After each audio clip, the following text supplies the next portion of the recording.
What's up, guys? I've been filming weddings since 2019, 2018, somewhere in between there, but I've been doing video work since 2015, 2016 is when I bought my first camera.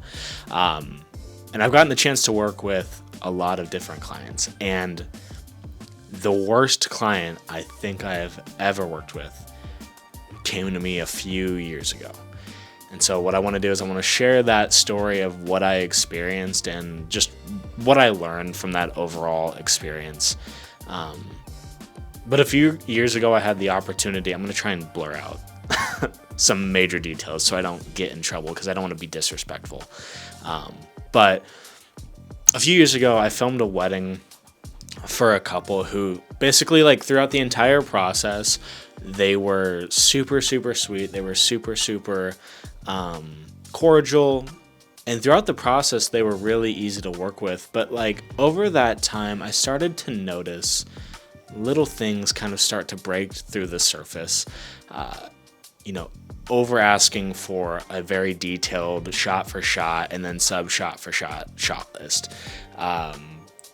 Just a lot of what I think now as a professional I would have considered red flags, but at the time I was like, I'm still kind of new to this, so maybe this is normal. Maybe having clients over asking or asking for a really detailed breakdown of every aspect of what you do in your business is normal.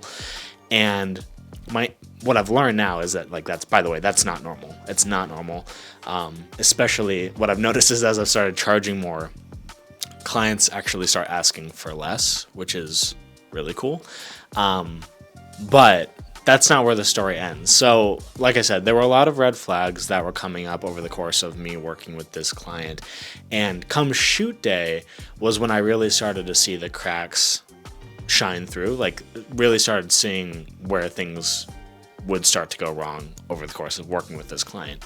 And one of the things I noticed right off the bat was this idea that their wedding day was going to be an absolute fairy tale and nothing was going to go wrong no matter how much planning they did, when the vast majority of us know that no matter how much planning we do, which isn't fun to hear, something's always gonna go wrong. It's like that's literally Murphy's Law.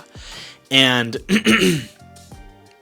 working with this client, I just started seeing that happen quickly over the course of the day. Like, maybe a hairpin was slightly not high enough for the client in her hair, and she would start to cry because it just didn't look how it looked in a magazine, or the groom's jacket had a wrinkle in it, and that wasn't how she envisioned seeing him walking down the aisle. So, like, that was another thing they wanted to break down over. Or the bouquet of flowers, one of the petals fell off on the ground, and the flower didn't look perfect anymore, and that was another issue. And I was just like, oh my gosh, like, this is an absolute nightmare. But it didn't end there. And then after the fact, we did photo and we did video for this specific client, and they just hated everything about it. And it got to a point to where they hated every single photo of themselves because they didn't look good. Their makeup didn't look good. The color made them look funky. But our editing style at the time was very natural. And what I mean by natural is, like, just to clarify, it wasn't like the moody, like, orange and teal or whatever, whatever the styles are nowadays. It was just a slightly more contrasted edit with slightly punchier colors, but I mean, it wasn't like overly edited. That's just kind of the style that we do for most of our clients in terms of the photo side of things. Anyway, this client just hated the way that she looked. And so we re-edited the gallery 3 times. And keep in mind, our galleries are like 600 to 800 images. So all in all, they got 3 separate galleries, one of which I edited myself.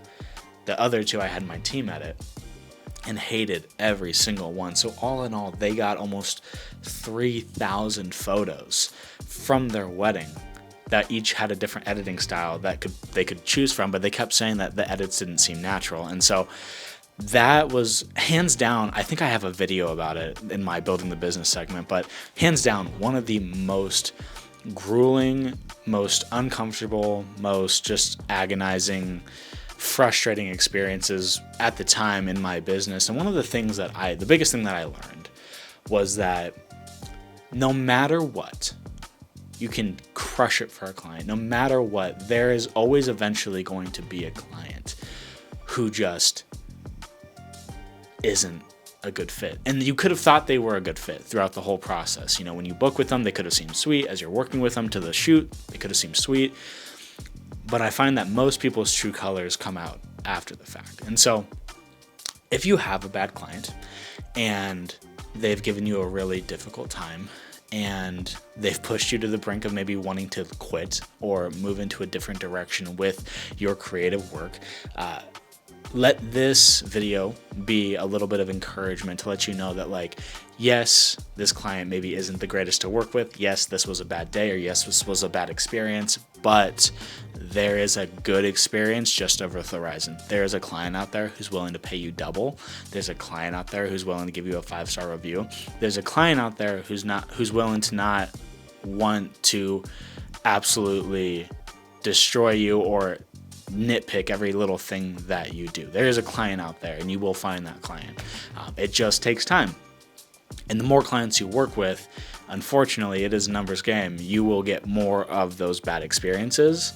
But if you get better at vetting your clients, you'll find more clients who, are a better fit. And so let this be a sense of motivation for you guys. I'm going to leave this entire thing unedited, uncut. So it's going to be just my brain kind of rambling, but I'm gonna make 30 of these, and I'm thinking of calling it like 30 lessons in 30 days. So basically, I just want to like pick a topic, kind of jam on the topic for a minute, kind of give my raw thoughts on it, and then share that with you guys. So hopefully there's something throughout these 30 days that resonates with you guys. So if you want to keep up with this journey and you want to be just a part of this little series that we're doing, that I'm doing, feel free to follow along. And if you have any questions, comments, or any thoughts too, maybe resonating with this video, just let me know down in the comments. All right, guys, I will see you in the next video.